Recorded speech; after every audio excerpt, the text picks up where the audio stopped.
ہاں وہ جتنا بڑا خالق ہے اتنا ہی بڑا مالک بھی ہے، اس کی قدرت بڑی سخت ہے. وہ ہمارے نبی صلی اللہ علیہ وسلم سے فرما رہے ہیں ان سے پوچھو کفار سے اس زمین اور آسمان کو کس نے بنایا، یہ کہیں گے اللہ نے بنایا. لا یقولن اللہ، یہ کہیں گے اللہ نے بنایا، لیکن یہ نہیں مانتے کہ ان کی زندگیوں کو بھی میں چلا رہا ہوں. یہاں جا کر ہم کمزور پڑ جاتے ہیں میرے دوست. ایک واقعہ میں نے پچھلی بار سنایا تھا، یہ میری اپنی زندگی سے کے ساتھ ہوا واقعہ. میں اس کچھ دوستوں نے کہا تھا ہمیں دوبارہ سنا بتا دیجیے گا. مجھے یاد ہے ہم 4 ماہ لگا رہے تھے، 4 ماہ میرے لگ رہے تھے، اور یہ پہاڑوں پہ بٹگرام کی پہاڑوں پر سفر تھا میرا. تو میں ایسے سڑک کے اوپر گشت کر رہا تھا ایک ساتھی کے ساتھ.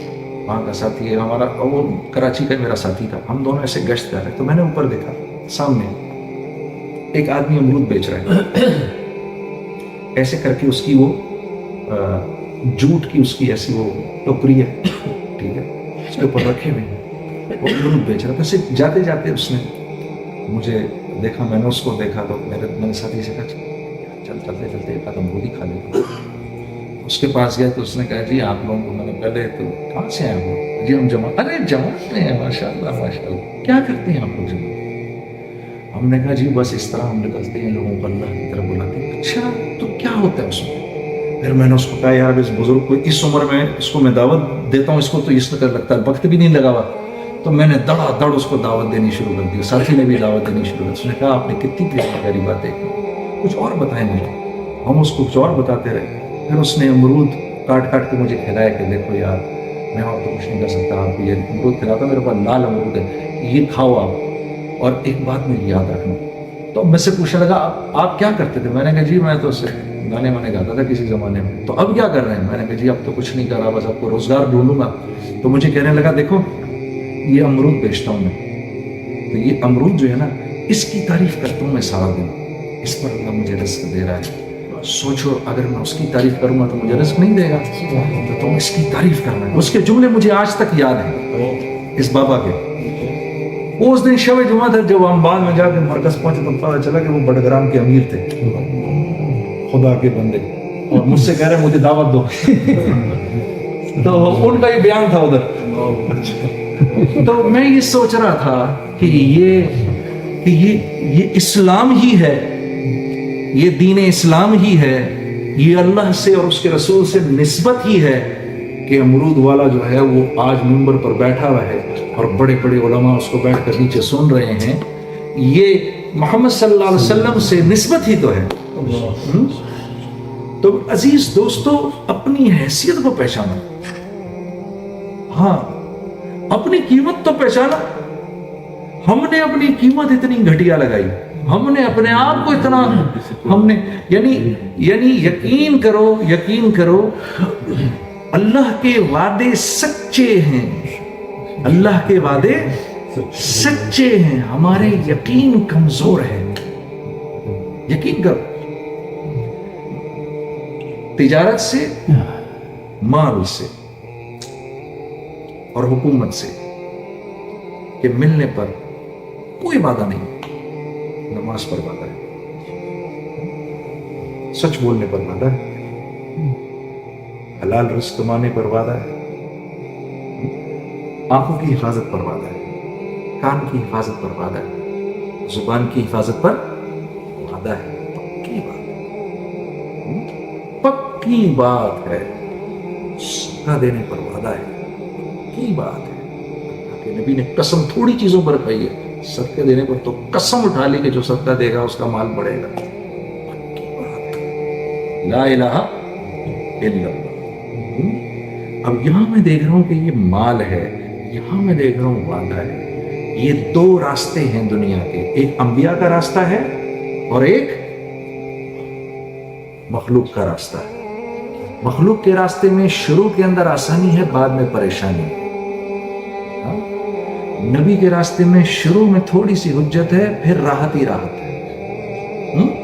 دیکھو نا میرے پاس یہ پوری بوری ہے، ولی یوسف صاحب کی بات میرے ذہن میں آ رہی ہے. دیکھو پوری بوری ہے، فرماتے ہیں پوری بوری اناج کی، بھوک لگ رہی ہے. کہ 2 راستے ہیں، ایک تو ابھی کھا لوں اس کو، تو